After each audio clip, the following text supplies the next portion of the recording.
eu achava que nunca ia ficar velho. Eu lembro, nunca ia ficar velho. Eu falei assim, nunca vou ficar velho. A gente imagina quando jovem, e eu me considero jovem ainda, há mais tempo que vocês, que o envelhecimento nunca vai acontecer. Nunca imaginaria, falei, vou ficar velho, né? Eu olhava as pessoas que tinham lá 50 anos de idade, eu falava assim, nunca vou chegar lá, né? 50, 60 anos. E na minha época, as pessoas não morriam mais cedo. A expectativa de vida era bem menor, talvez 65 anos, por aí. Os jovens veem a adultidade e a velhice e pensam que nunca vai acontecer. Eu estou errado, gente? Não, eu nunca vou ficar velho, eu nunca vou ter dor nas pernas, eu nunca vou ter dor nas costas, né? Gente, você sabe uma coisa que eu tinha maior bronca, e por isso que eu gosto tanto de trabalhar com jovens e adolescentes, é que quando você vai perto de um adulto, passou dos 40, ele só fala de remédio, hospital, remédio, né? Que mais? Tratamento. Aí eu lembro que teve um aniversário lá em casa, e aí a turma dos mais velhos, tudo conversando, eu falei, saí fora, fui lá com os jovens, conversar com os jovens, que eu falei assim, esse assunto me deprime, né? E eu lembro do Fernando falando para mim um dia, que depois dos 50 anos, se você acordar sem nenhuma dor, porque você morreu. Aí eu fiquei apavorado, né? E ele estava meio certo nisso aí, né? Mas é difícil, o jovem não acha que nunca vai ficar velho, né? E agora eu já cheguei a 54 anos, ó. Mas eu queria falar algo muito importante, que não importa a idade que nós temos, nós temos que parar e pensar. Eu considero vocês muito inteligentes. Um só falou amém. Vou falar de novo para você ter a chance de se retratar. Eu considero vocês muito inteligentes. Olha. Por quê? Porque você está aqui. Você está aqui, isso prova que você é esperto, você é inteligente. Então eu queria te falar algo muito importante. Eu queria falar hoje sobre a eternidade, ou a vida eterna. O que é a vida eterna? Como acessamos a vida eterna? Como eu entro nessa vida eterna?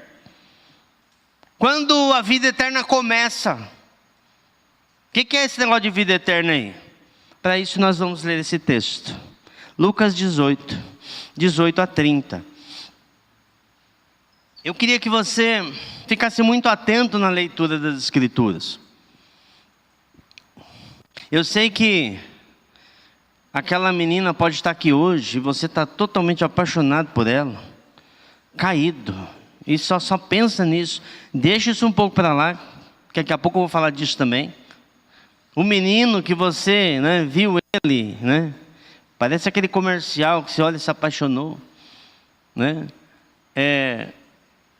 Deixa para lá hoje um pouquinho, para nós lermos esse texto. O texto das Escrituras são textos inspirados por Deus. É a palavra de Deus para nós aqui hoje. Certo homem importante, Lucas 18, 18 a 30, está na sua tela aí. E você pode abrir sua Bíblia também. Melhor até você abrir sua Bíblia. Certo homem importante lhe perguntou, bom mestre, está falando com Jesus, que farei para herdar a vida eterna?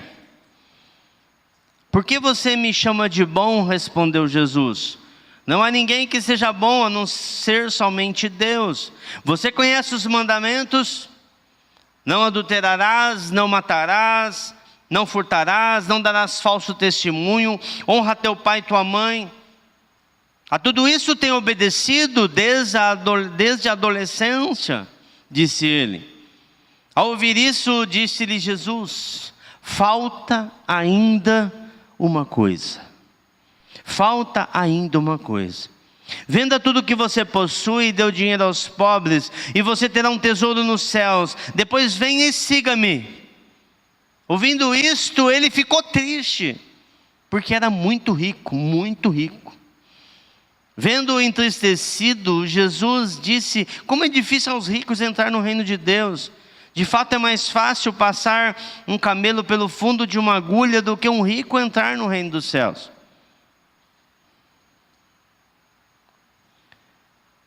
Os que ouviram isso perguntaram: então quem pode ser salvo? Perguntaram para ele: quem pode ser salvo? Desculpa, peraí.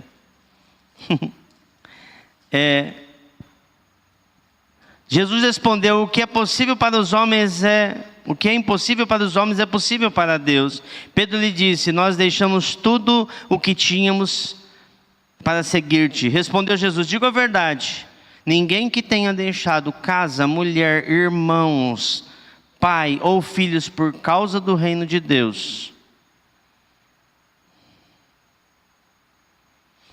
deixará de receber na presente era, muitas vezes mais, e na era futura, a vida eterna.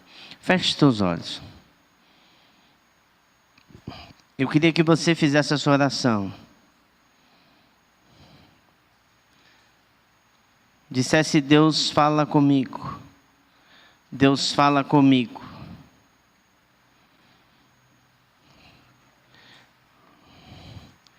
Fala comigo, Senhor.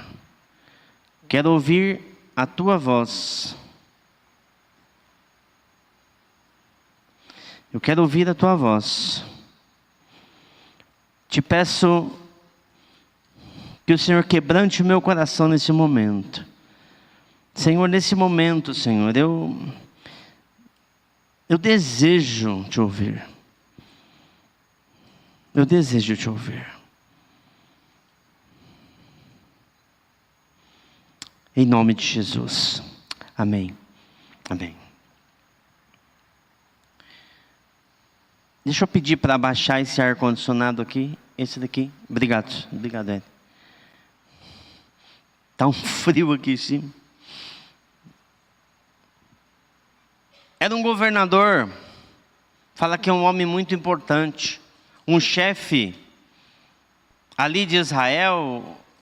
Ou talvez um líder, esse homem que vai até Jesus. E ele faz uma pergunta a Jesus. Esse homem faz uma pergunta a ele: que farei para herdar a vida eterna? Temos que fazer perguntas a Jesus. Esse homem fez.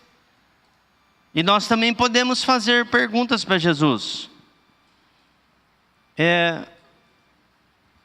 Mas como eu vou fazer perguntas para Jesus? Jesus não está aqui.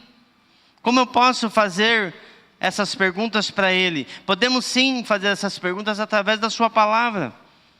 Quando lemos e perguntamos para as Escrituras, e nós podemos perguntar.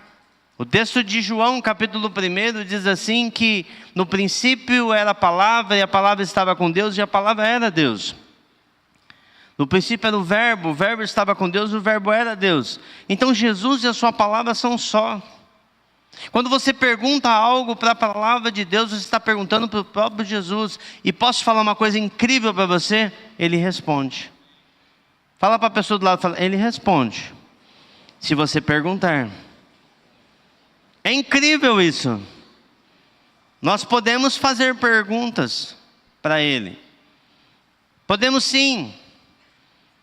Podemos perguntar para Jesus: qual o motivo da nossa existência? Para que eu existo? Podemos perguntar para Jesus: Jesus, com quem devo me casar? Gente, Ele responde. Ele nos responde. Podemos perguntar para Ele: devo ir ao culto hoje? O que Ele vai responder para você? Olha, você sabe. Podemos perguntar para Ele que profissão nós devemos seguir.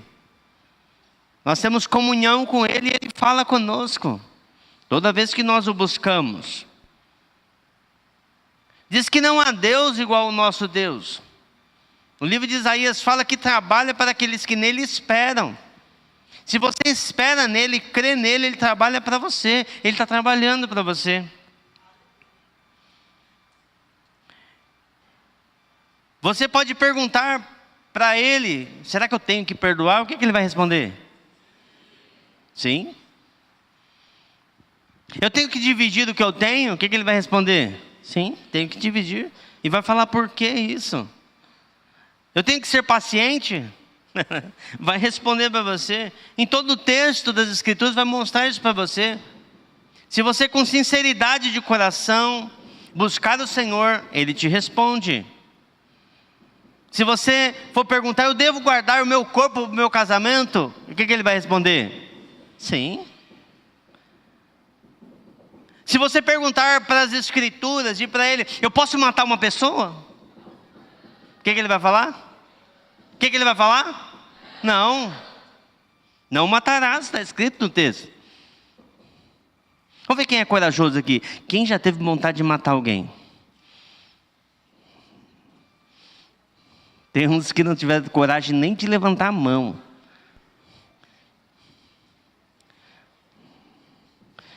Deixa eu perguntar, quem aqui já matou uma pessoa no seu pensamento? Acabei com ela. Aniquilei, olha. Confessou. Confessou. Jesus, eu posso roubar um banco? Afinal de contas, minha conta está zerada, estou precisando de dinheiro. O que ele vai responder para você? Não. Eu posso perguntar, e ele me responde.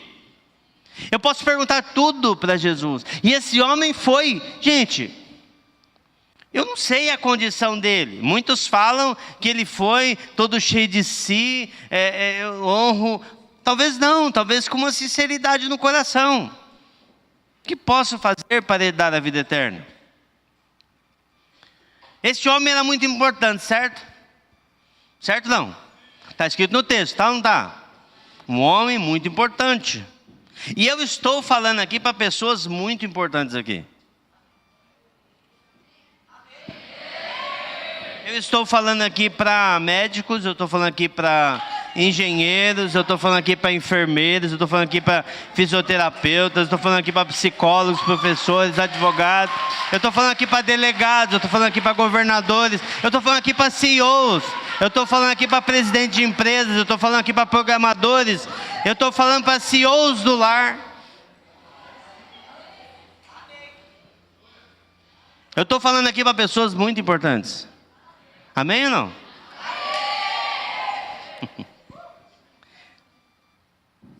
Ele talvez, esse homem tinha assim uma justiça própria. Que farei para herdar a vida eterna? Jesus, conhecendo o coração dele, respondeu aquele homem com uma outra pergunta. Você conhece os mandamentos? Não adulterarás, não matarás, não furtarás, não darás falso testemunho, honra o teu pai. Porque aquele homem tinha uma justiça própria. Aquele homem talvez não tinha entendido. Gente, ele era uma pessoa importante. Uma pessoa estudada. Uma pessoa que tinha estudado a lei, provavelmente, porque ali em Israel, uma pessoa que tinha dinheiro tinha acesso. E a primeira coisa era estudar a lei mosaica, a lei de Moisés. E esse homem talvez não tinha entendido o ritual de sacrifício. Que não tinha condição, uma pessoa não tinha condição de não pecar. Ou pecava porque estava fazendo algo errado, contra a lei, ou de omissão por não fazer algo, por não ajudar alguém. Mas sempre a pessoa estava em pecado.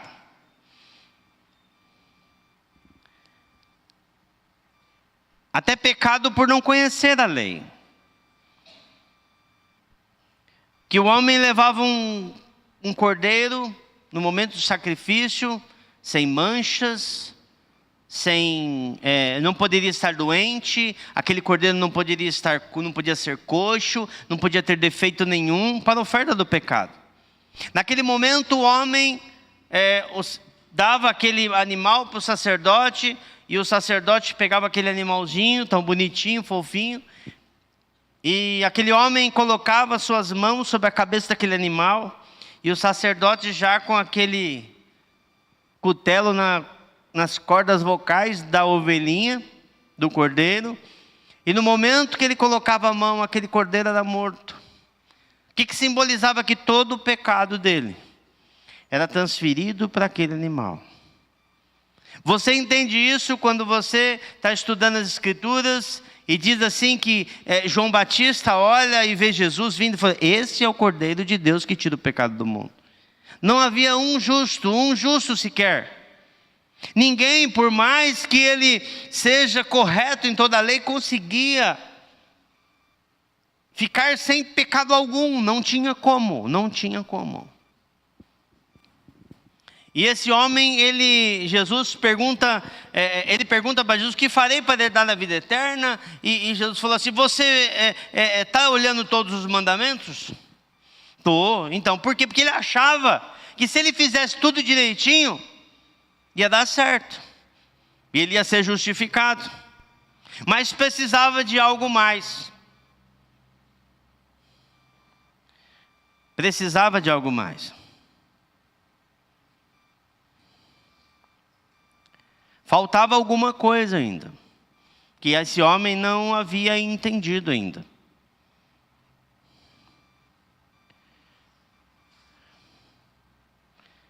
Gente, só um minutinho. Isso, aqui ficou mais fácil.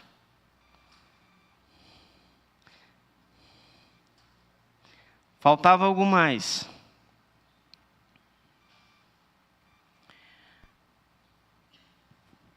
Tudo isso eu tenho obedecido desde a minha adolescência, disse ele no versículo 21. Mas não era suficiente.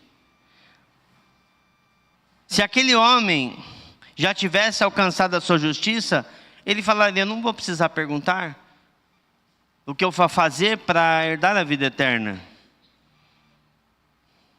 Mas esse homem estava diante de Jesus. E diante de Jesus, o nosso coração, ele fica desnudo. Não tem nada que nós conseguimos esconder de Jesus. Nada. Talvez para ele estivesse tudo bem, mas quando ele se encontra com Jesus, descobre que tinha um vazio sem preenchimento na vida dele. Há coisas tremendas, guarde isso que eu vou falar. Há coisas tremendas que acontecem nas nossas vidas quando encontramos com Jesus, não é verdade? Coisas tremendas acontecem na nossa vida. Esse homem se encontrou com Jesus. Esse homem fez uma pergunta para Jesus e Jesus a respondeu. Jesus parou e fez esse homem pensar. Nesse momento ainda ele estava ali, ele falou assim: e agora? Versículo 22. Ao ouvir isso, disse Jesus: falta ainda uma coisa. O tema dessa palavra de hoje, se você está anotando, é: falta ainda uma coisa. Venda tudo que você possui, dê o dinheiro aos pobres, e você terá um tesouro nos céus. Depois venha e siga-me. Ouvindo isso, ele ficou muito triste, porque ele era muito rico. Jesus foi, como que a gente fala, na veia, né? Foi no centro. Dali da vida daquele homem. Porque muitas pessoas falam assim: não, mas é porque ele era rico, então ele tinha que dar os bens aos pobres. Jesus não estava dizendo isso. Falta ainda uma coisa. Ele observava a lei, ele cumpria a lei. Mas somente viver debaixo de uma estrutura moral não resolve. Se você, por exemplo, vem só para a galera e você vê que não pode fazer isso, eu não posso matar ninguém, então eu não posso roubar nenhum banco, né? Eu não posso falar mal dos irmãos, aí você aprende. Se você viver, eu não posso fazer isso ou fazer aquilo, e você só vive disso, não é isso. Não resolve. Se você for muito rico e der todos os seus bens aos pobres, isso também não vai resolver a sua condição com Deus, a sua vida eterna. Faltava ainda. Jesus estava dizendo que aquele homem amava o dinheiro. Ele amava os seus bens. Ele amava aquilo que o dinheiro podia proporcionar para ele. Jesus estava dizendo que aquele homem confiava nas suas riquezas. Talvez você fale assim: o que tem a ver comigo? Que eu sou pobre, não tenho dinheiro nem para comer um GB hoje. Você vai ver. Jesus estava dizendo que esse homem amava algo muito mais do que ele. O que Jesus estava dizendo para esse homem não é o que fazemos que nos leva a viver uma vida eterna. Não é aquilo que nós fazemos. Versículo 23 diz assim: ouvindo isto, ele ficou triste porque era muito rico. Vendo entristecido, Jesus disse: como é difícil aos ricos entrar no reino de Deus. De fato, é mais fácil um camelo passar pelo fundo de uma agulha do que um rico entrar no reino dos céus. Jesus disse a esse homem: você daria tudo para me seguir? Porque para seguir Jesus custa tudo. Venda tudo o que possui e dê aos pobres, e você terá um tesouro no céu. Gente, tudo é quanto? Tudo é quanto? Tudo. Aquele dinheiro, aquela posição social, aquela situação que aquele homem vivia, aquilo que preenchia o coração dele, aquilo que ele amava. A Bíblia fala assim: onde estiver o teu tesouro, ali vai estar o teu coração. Jesus está dizendo, o que nos leva à vida eterna é amar Deus de todo o coração. De todo o coração.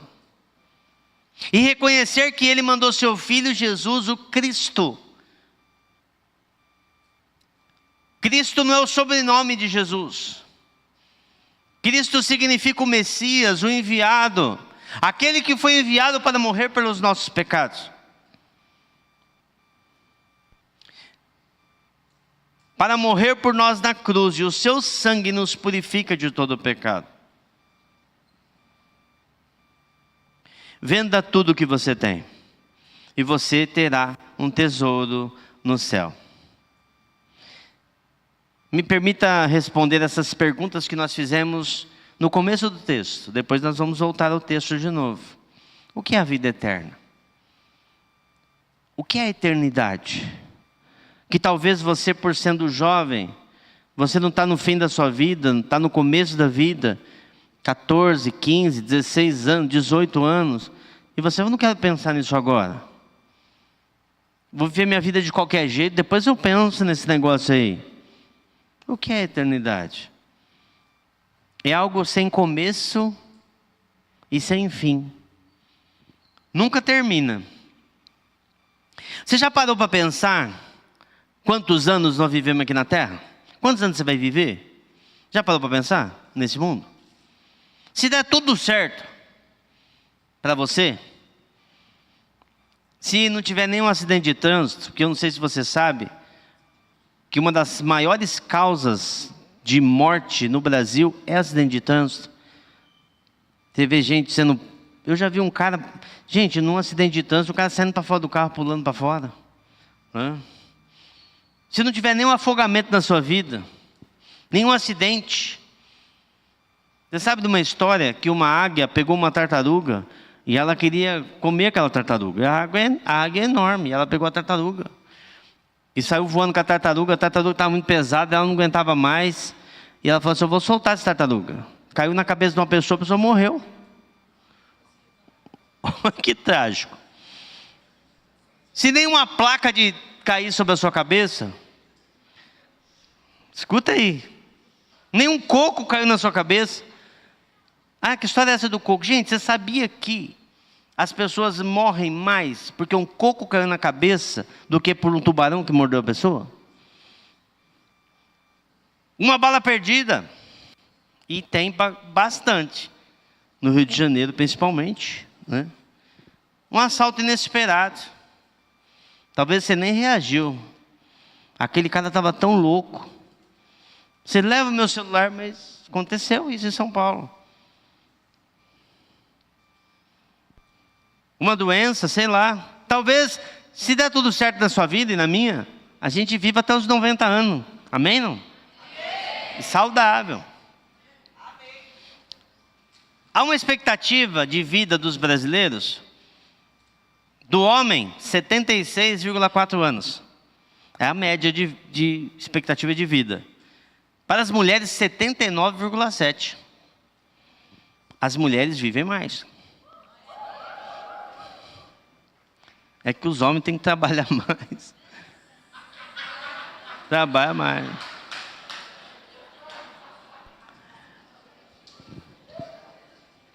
Você sabia?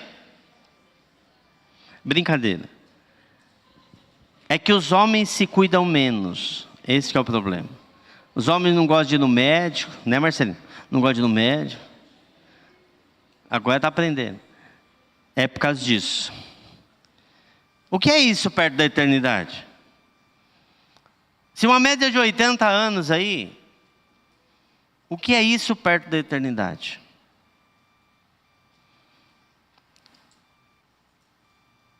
Tinha um programa muito antigo, você não vai lembrar disso porque não é da sua época, os mais antigos vão lembrar. Chamava Domingo no Parque, do Silvio Santos. E eu era pequeno, criança, eu adorava aquele programa. Porque tinha uma cápsula e o Silvio Santos falou: você quer trocar esse negócio velho aqui por uma bicicleta? Aí a pessoa falava sim, sim, todo mundo falava não, e sim.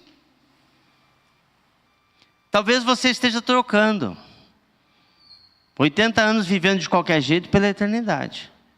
Você está falando sim, é que você não está entendendo. O que é a eternidade? Gente, a eternidade não tem fim. E você tem que parar para ver. Jesus vem falar de um reino que não tem fim, de uma vida eterna, de viver eternamente com Ele no céu. Gente, a nossa mente humana não consegue entender isso. Mas algo dentro dos nossos corações fala que há um anseio pela eternidade. Eclesiastes 3:11.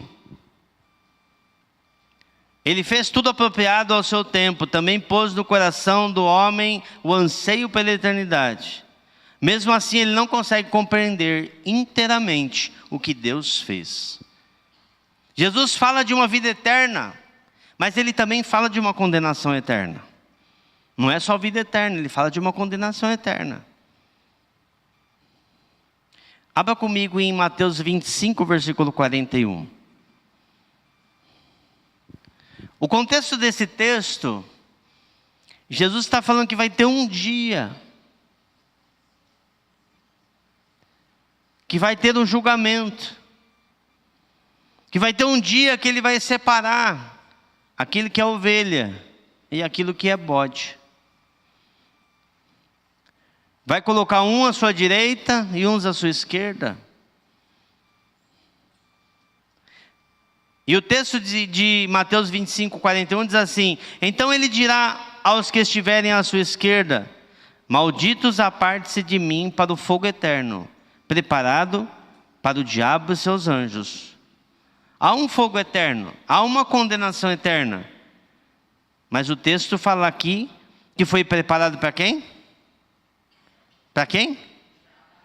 Foi preparado para você? Foi preparado para o seu irmão? Para o seu amigo da escola? Não, foi preparado para o diabo e seus anjos.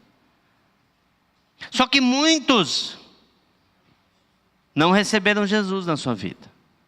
Não reconheceram que Jesus era o Filho de Deus. Não reconheceram que Ele morreu por eles na cruz. Olha o texto de Mateus 25, 46.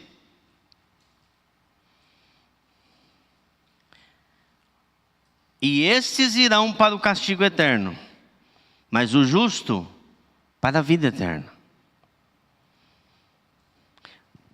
Nós estamos falando de uma vida eterna e de uma condenação eterna. Qual que você vai escolher hoje? O que vamos fazer no céu? Mano, não sei.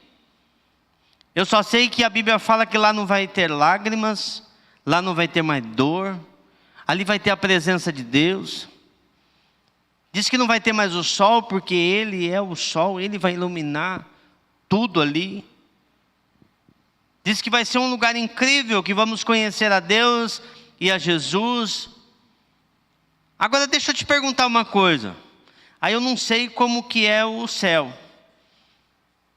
Mas aqui é bom? É bom viver? É bom viver ou não é, gente? Se é bom viver aqui, imagine no céu. Quem está comigo aí? Quem está no meu raciocínio aí? Se é bom viver aqui, deixa eu perguntar, alguém quer morrer hoje? Então é bom viver, correto ou não? Você imagina no céu. Mas ninguém vai morrer hoje, tá bom? Como herdar a vida eterna? Como nós entramos nessa vida eterna? Como nós passamos dessa morte que havia em nós uma condenação e vamos para a vida? João 14,6, abre aí.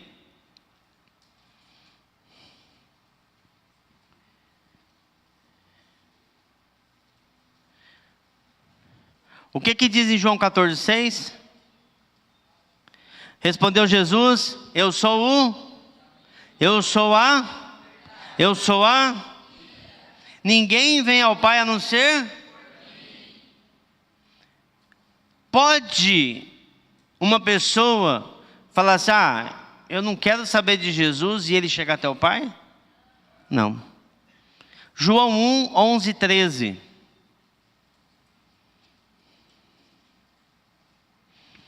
Veio para os que era seu, para o povo de Israel. Mas os seus não receberam. Diga comigo, não receberam. Contudo, aos que receberam, aos que creram em seu nome, deu-lhes o direito de se tornarem filhos de Deus. Os quais não nasceram por descendência natural, nem pela vontade da carne, nem pela vontade de algum homem, mas nasceram de Deus. Mateus 13, 44 a 46. Mateus 13, 44 a 46. Achou aí?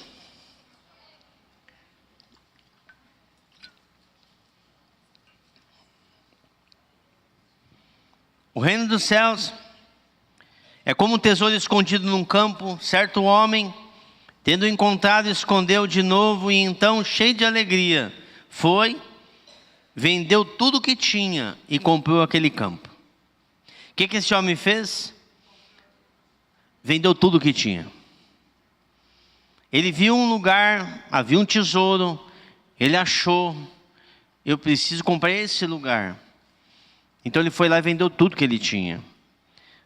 O reino dos céus também é como um negociante que procura pérolas preciosas. Encontrando uma pérola de grande valor, foi e vendeu tudo que tinha e a comprou. Fala comigo, tudo que tinha.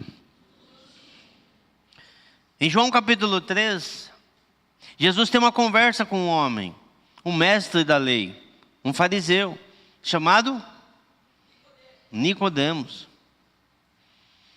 Esse homem conhecedor da lei, Jesus falou assim: para você ter o reino, para você entrar no reino, você precisa nascer de novo. Nascer da água e do Espírito. É necessário beber da água viva que é Jesus. Você viu isso em João capítulo 4, quando Jesus fala com aquela mulher samaritana: quem beber da água que eu der, jamais irá ter sede de novo. É necessário olhar para a cruz. É necessário olhar para Jesus. É necessário a fé na obra de Jesus. João 3, 36. João 3, 36. Abriu aí? Eu estou rápido? Sim, não? João 3, 36. Achou aí? Quem crer no Filho tem. Vamos lá.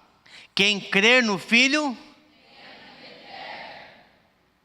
Vamos de novo? Quem crer no Filho. Calma agora e respira. Já quem rejeita o Filho. Vamos lá, quem rejeita o Filho. Mas o que ele verá?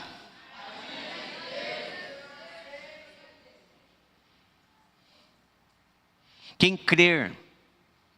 A palavra crer, no grego aqui, é a palavra pistis. É uma convicção baseada no que você ouve. E também ela pode ser entendida como obedecer, não é só crer. Não fica no vazio, eu creio, eu obedeço. Eu vou contar uma história para marcar isso para você. Um homem chamado Jean Blondin, não sei se é assim que pronuncia, um francês, não falo francês, então. Atravessou, esse homem, ele tinha um desafio.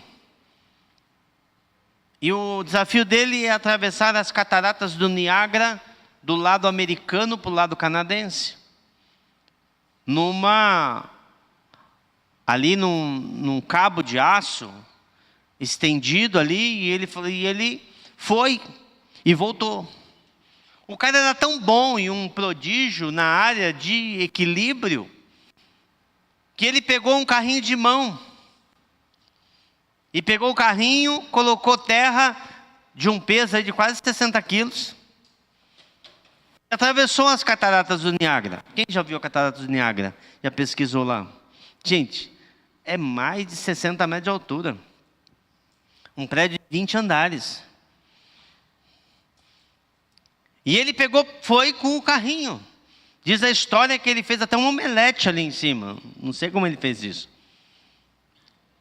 E ele chegou todo empolgado, não lembro se era para o lado americano ou lado canadense, e falou assim: quem acredita que eu consigo levar um homem nesse carrinho de mão?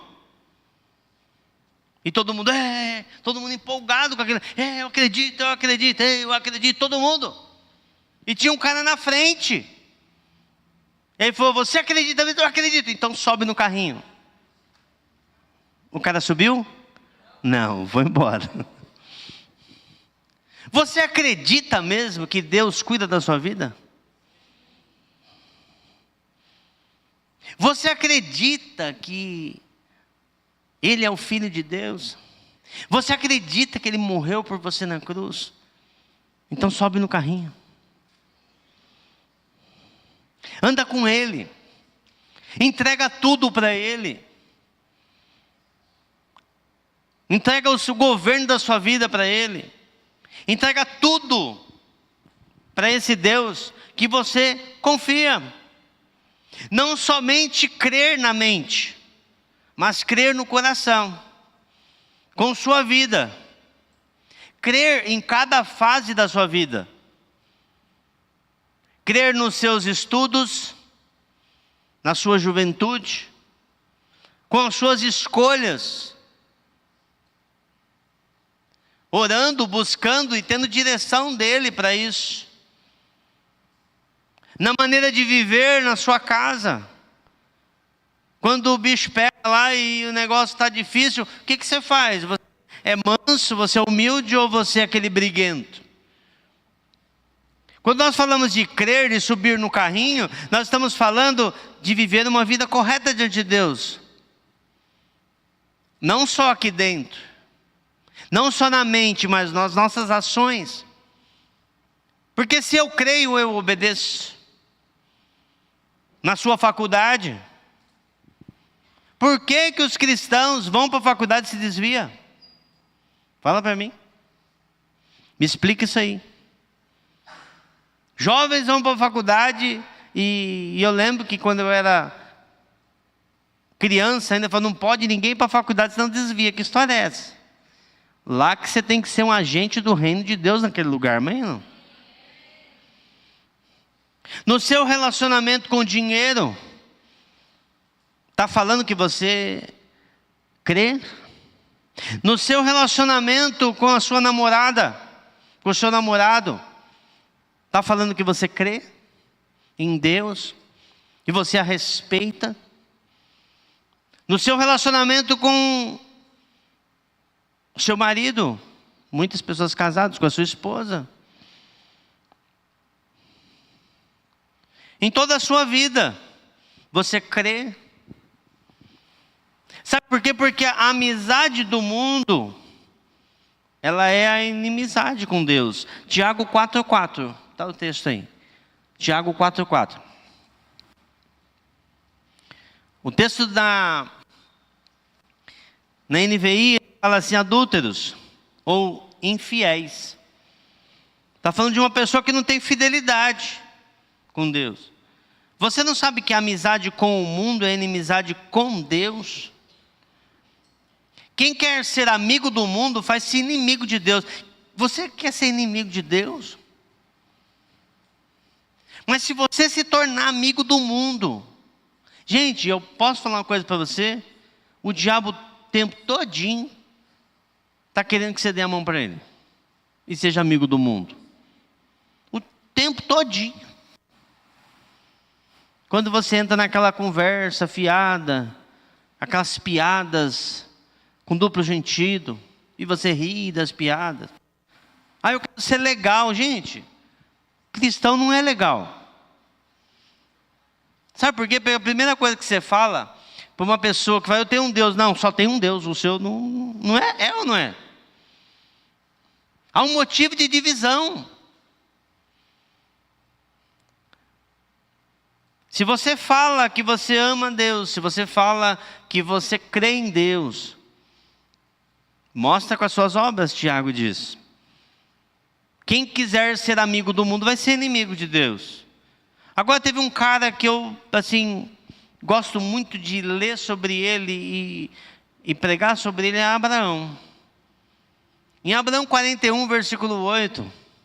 Não é que ele fala assim, Deus é meu amigo. Isaías 41, 8. Eu falei o quê? E era para falar o quê? Nossa. Isaías 41, 8. Você, porém, ó Israel, era só para ver se você estava acordado. Você, porém, ó Israel, meu servo, Jacó, a quem escolhi, vocês descendentes de meu? É ele que fala que é amigo de Deus, Abraão? Quem é que fala? Deus fala, Abraão, meu amigo. A palavra amigo aqui é a palavra assim, amado da minha alma. Amado da minha alma. Um amigo que você gosta de estar perto, você quer conversar, você quer estar com essa pessoa. Deus queria estar com essa pessoa.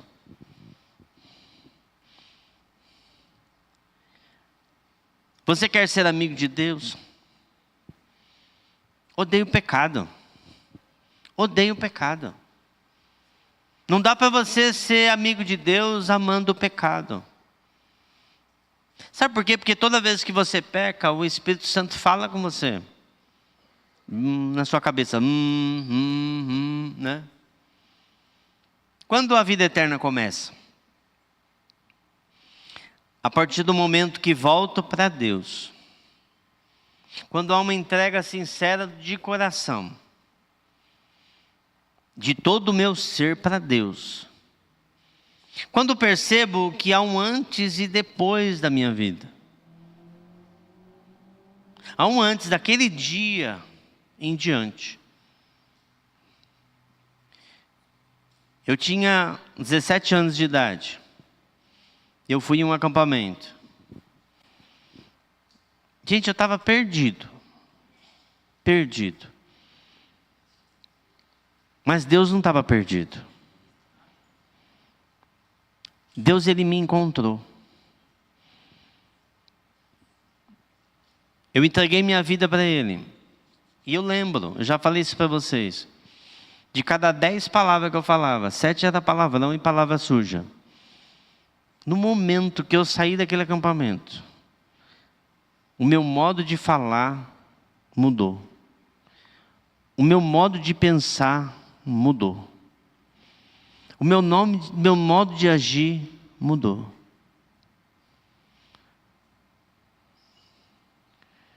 O que aconteceu? Deus mudou minha vida. Há um antes e um depois. Ali começa a vida eterna, nesse momento. No momento que eu me arrependo do meu pecado. Qual que é o meu pecado original? É a minha independência de Deus. Não é aquilo que eu faço, é quem eu sou. O que me levou para longe de Deus foi a minha independência. Eu dizia para mim mesmo: eu faço o que eu quiser da minha vida. Eu coloquei o eu dentro de mim. E isso é dependência.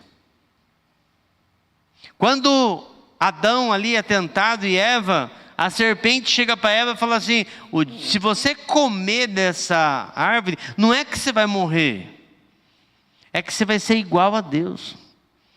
Quer dizer, você não vai precisar de Deus.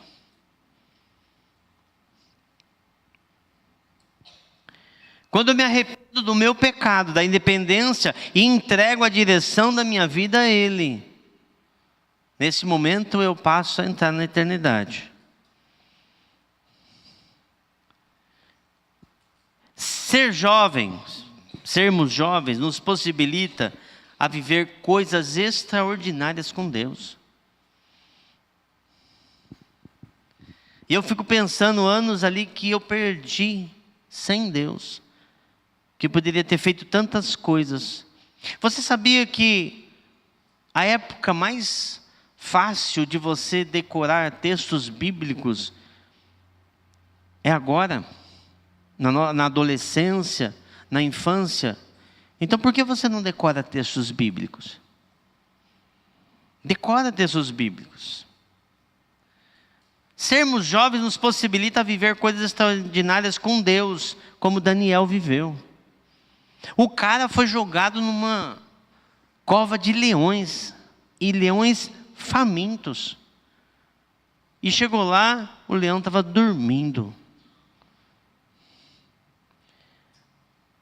Como Sadraque, Mesaque e Abednego, que foram jogados numa fornalha ardente. Ah, mas a fornalha não estava tão quente. Os caras que foram colocar eles lá morreram queimados? Será que estava quente?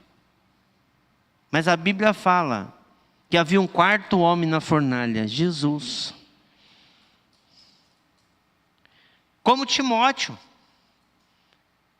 Um jovem de 21 anos, com 21 anos, ele era líder de uma igreja que tinha uma influência tremenda na Ásia, a igreja de Éfeso. Somos chamados à eternidade. Deus nos criou para estarmos com Ele para sempre. E se você entende isso, isso nos ajuda a dar sentido à nossa vida. E dar pleno sentido às nossas escolhas. Quem está entendendo o que eu estou falando aqui?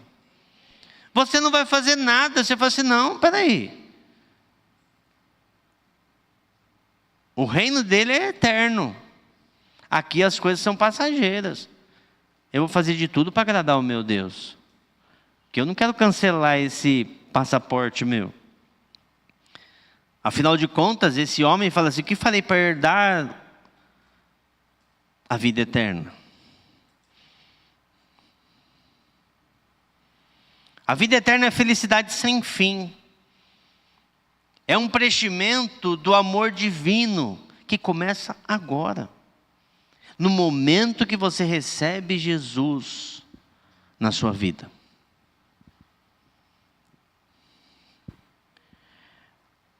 É amar a Deus em todas as etapas da nossa vida e sermos fiéis a Ele.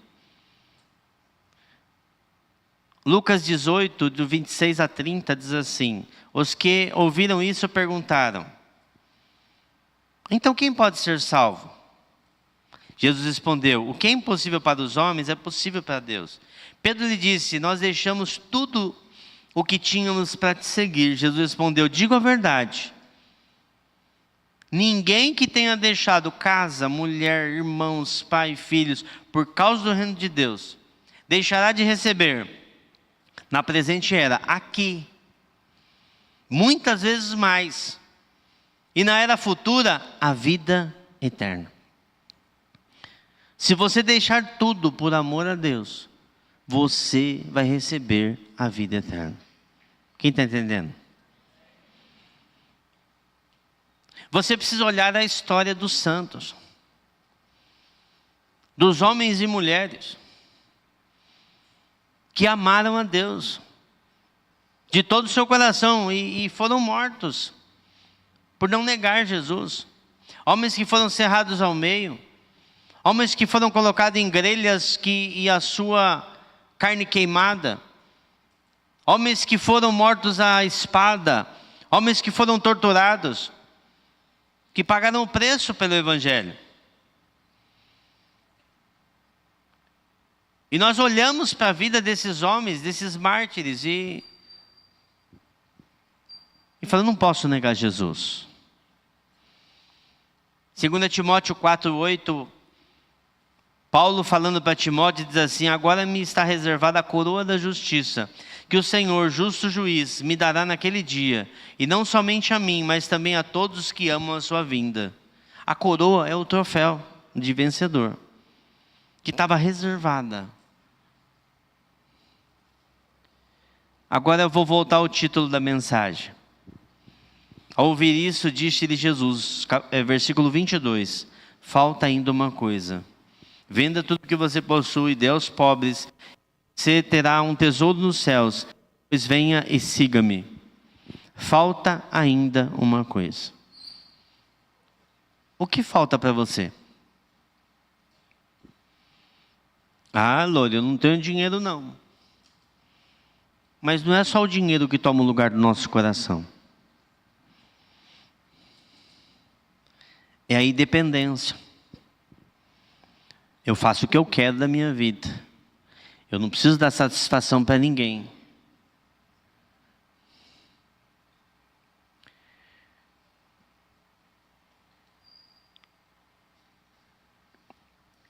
Fica de pé comigo.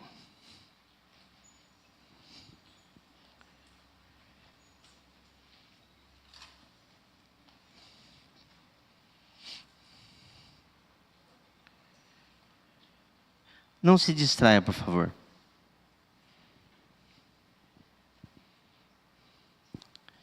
A palavra diz que o Espírito que mora dentro de nós testifica dentro de nós que nós somos filhos. Eu vou falar de novo. A palavra diz que o Espírito, porque quando uma pessoa responde a esse chamado de Deus e se arrepende, ela estava andando por um caminho em direção à perdição. Ela ouviu a voz de Jesus. Ela teve um encontro com Jesus. Ela virou. E agora ela está de costas para a condenação e indo em direção a Jesus. Essa palavra é a palavra metanoia, o arrependimento. Ela se arrependeu daquilo que ela era. Nesse momento a Bíblia fala que o Espírito Santo de Deus vem morar dentro de nós. Lore, como funciona isso? Não faço a menor ideia, só sei que é assim. A Bíblia fala que Ele repartiu o seu Espírito. Ele deu. Isso é tão forte que em João, capítulo 15, ali, 14, os discípulos falam, Jesus, o senhor não pode ir. E Ele fala assim, eu tenho que ir, porque se eu não for, o Consolador não pode vir. E Ele convencerá o mundo do pecado, da justiça e do juízo. Nesse momento, o Espírito Santo vem morar dentro de você. Esse Espírito Santo, que também é chamado nas Escrituras do Espírito de Jesus, Ele fala para você, Ele testifica dentro de você que você é filho, que você tem a vida eterna.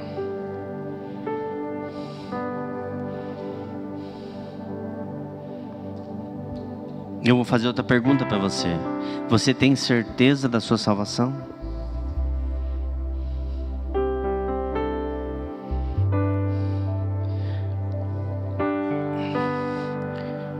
Quando nós não entregamos tudo, nós ficamos como aquele casal, Ananias e Safira, que falou assim, que vendeu um campo, E chegou para os discípulos e falou assim: eu vendi por tanto. Só que deu só parte do dinheiro. Gerou morte dentro do coração deles. Gerou morte na vida deles. Mas quando nós damos tudo para Ele, Ele fala o que Ele falou para Pedro: Pedro, todos que deixaram tudo para me seguir, esse vai receber muito mais daquilo que ele deixou aqui na terra e vai receber a vida eterna.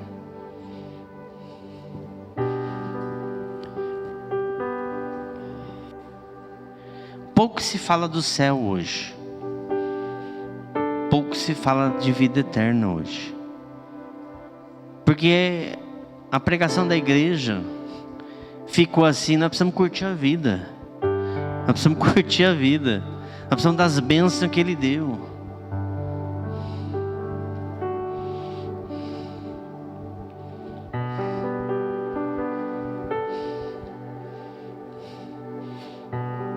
E eu vou falar igual o Silvio Santos: você quer trocar?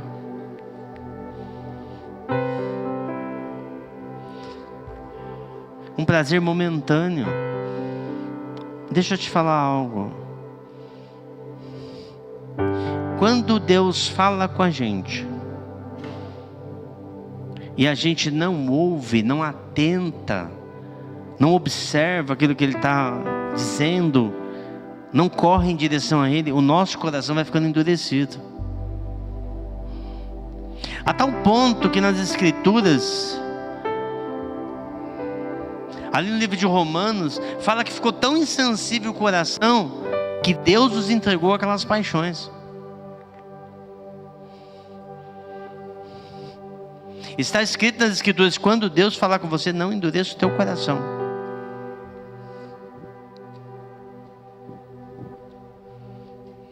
E Ele está falando com você.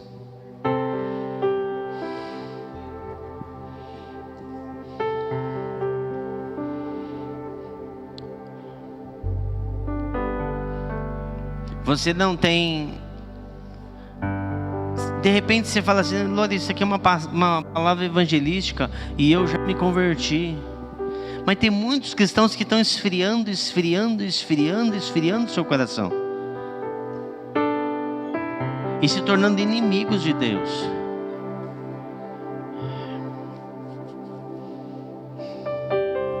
Entenda uma coisa: só tem 2 caminhos.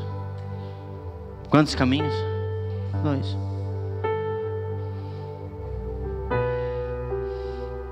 Paulo fala de um homem que andava com ele, Paulo, na carta de Timóteo: Demas, amado presente século, me abandonou, foi para outro lugar.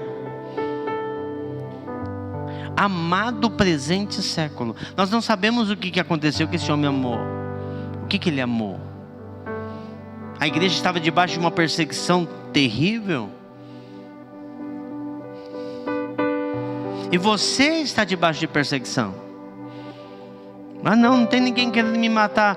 Pensa na perseguição intelectual que existe. Você que está fazendo faculdade sabe do que eu estou falando. Alguns professores querem dobrar você. São perseguições. Falam que porque nós temos Jesus e acreditamos nele, num Jesus que morreu na cruz, que nós somos burros.